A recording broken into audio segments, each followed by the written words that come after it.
ঠাকুর মায়ের সঙ্গে কেমন ব্যবহার করতেন এ প্রসঙ্গে শ্রী শ্রী মা নিজেই বলেছেন, তিনি কখনো আমাকে তুই পর্যন্ত বলেননি।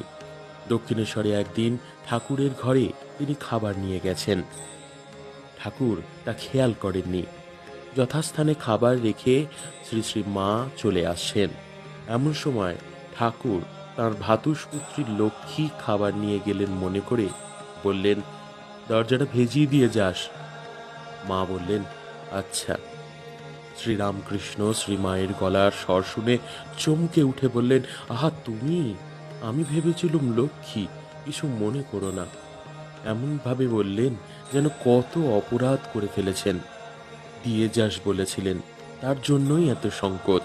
পরদিন পর্যন্ত নহবতের সামনে গিয়ে শ্রী শ্রী মাকে বললেন, দেখো গো, সারা রাত আমার ঘুম হয়নি ভেবে ভেবে কেন এমন রূঢ় বাক্য বলে ফেললুম। এখানে উল্লেখ করা যেতে পারে যে তদানীন্তন কালে গ্রামাঞ্চলে বহু ভদ্রবংশীয় পুরুষরাও স্ত্রীকে তুই বলতে অভ্যস্ত ছিলেন এবং তার মধ্যে অশালীন কিছু আছে বলে মনে করাও হতো না।